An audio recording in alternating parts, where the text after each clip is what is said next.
Hey, what's going on, ladies and gentlemen? My name is Rage, and we are back today with an exciting update here to start things off with Monday. And actually, Marvel Strike Force and Scopely themselves making a huge announcement on their Twitter as well as all their social media platforms with regards to, as we saw over the weekend, the announcement of the Fantastic Four team, and it is now confirmed because of the screenshot they've actually provided. So really exciting to see this team.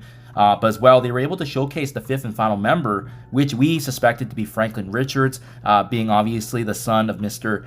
Fantastic and Invisible Woman. Now, guys, in this video, we're not going to go through their kits and details, but I wanted to bring to your attention things to watch out for and mistakes that we don't want to be making this time around, especially if you guys are like myself and you've built up the previous team which resided in Arena, being the Annihilators. So you can see here, right, the Annihilators team, Gore, Thanos Endgame, as well as Gladiator, they were the three most prominent members of the last Arena team. And you want to be paying very close attention to this because of the fact that, remember, there's 5 characters part of each team, but they made some really important hints actually in the Strike Spot videos. Highly recommend you guys check it out. It's always a good listen in these interviews as we get some snippets of what's coming into the game, but more importantly as well, how that's going to be shaping our investment and what we put our resources into. As you can see, even from the last time that we did this, right, Ultimus, I did not bring him up all the way to the max here. And also the same can be said actually for Silver Surfer, because we knew with the Arena meta and the number of characters that can be used interchangeably, the theory crafting aspects, there's always going to be characters that actually just resist the stand of time, and they're going to be used in some way, shape, or form going forward with these new teams. And that's kind of the little snippet that we got, right? Even if you look at it right now and you're going through the different motions, there's no chance that Xavier and Odin are going to be knocked out of this. There's a possibility maybe 1 or 2 characters may not be used given that there's a new mechanic coming in, but I'll talk about that a little briefly later. But as you can see here from what we're seeing right now, right, some really good mixtures of Arena. It's been definitely one of the most exciting times that we've seen the moment you unlock Xavier, because you can mix and match Shadow King, Quasar, Null. It's definitely been exciting, but we just don't know how this is going to get reshaped once Fantastic Four gets implemented, and that's why we need to be paying attention closely to what their kits are going to be once they become announced. And I'm sure the content creators and other envoys, they're going to be having more information in the coming week here, so just stay tuned for that. Don't make any investment. Unfortunately, and this is the biggest thing that I always caution, is that I know a big chunk of the majority of the fan base already has built up some of the characters like Thing, Human Torch, as we suspected that these 2 characters were going to get a lot of love with the reworks. However, based on what I just said, guys, remember, we don't technically know what other value they're going to have, but if Annihilators are any indication of how well they perform, they have value in all game modes, so chances are this Fantastic Four team is also going to have value in all game modes. I just don't know if I want to fully invest in both these characters if we just don't know what their kit looks like just yet, even though they've been able to give us a little bit snapshots here. We also know that Invisible Woman here that you see is going to have a different alternate version, so she's no longer going to be a recommendation for this team.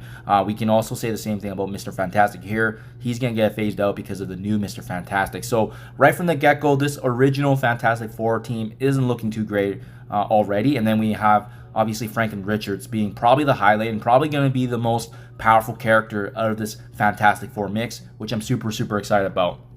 Now, what was able to be confirmed as well for your guys' reference, and again, highly recommend you checking the video, is that he's going to be Franklin Richards, the son of, again, Mr. Fantastic and Invisible Woman. He is going to be bringing in a completely brand new mechanic.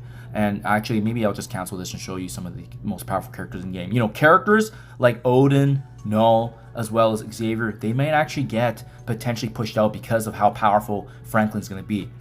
His new mechanic is called Silence.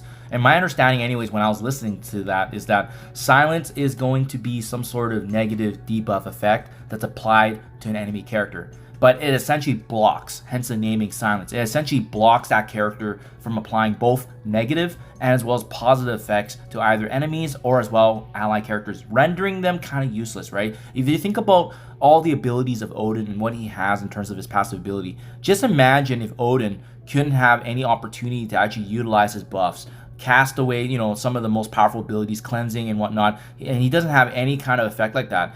That is what's going to be a game changer, especially this last note here on his passive, where this character cannot gain minor defense up, safeguard, trauma, and so forth. Well, that's kind of part of his kit. But what happens if all of this is vetoed?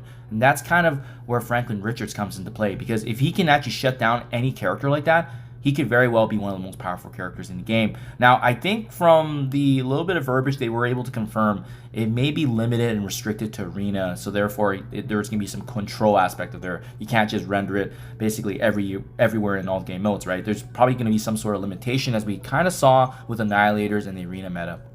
But yes, Franklin Richards is the way to go, so that's going to be a very, very important character to focus. Heck, I would even say right now, as you can see, my power core supply largely dwindled from the past few weeks of leaderboard events back to back. I would honestly recommend just saving all your power cores right now, because Franklin Richards appears to be the highlight. He is going to be the meat and potatoes of this team, and you do want him to be as powerful and as prominent in your team to build up all your other characters as a supportive role. So that's going to be the game plan, guys.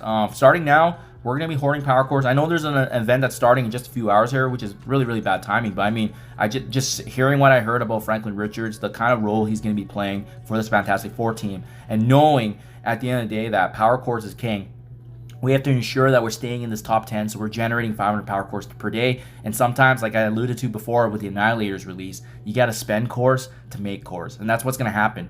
The moment you fall out of this arena meta, the moment you're starting to be in that 50 to 100 to 250 range, you're just getting diminishing returns, right? It's been amazing to accumulate so much power cores, being in the top 10, being in the top 20. Heck, even being in the top 50 is actually still a really good amount, 400 cores per day. And that's what we have to stay afloat with. We have to adapt to what's happening in the game. And then in this case right now, it's this new arena team that's coming in the way of the Fantastic Four. But like I said, the things to be aware of is that you may not want to overinvest in characters like the Thing, Human Torch, and definitely not Mr. Fantastic and Invisible Woman, the variants that you see right now, because 2 new versions are coming in addition to Franklin Richards, which completes the new Fantastic Four team that's going to reshape what Marvel Strike Force will be in terms of the meta. And I love this because anytime that an arena team gets introduced into the game, I do feel like there's a meta shift completely in all game modes. So hope this is helpful, guys. Happy Monday. That's my game plan right now. Power core hoarding strategy continues.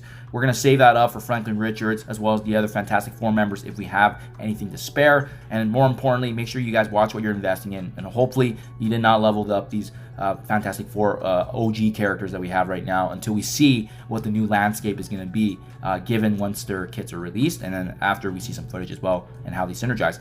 Do let me know what you guys think. Thank you for your time as always, and I'll catch you guys in the next one.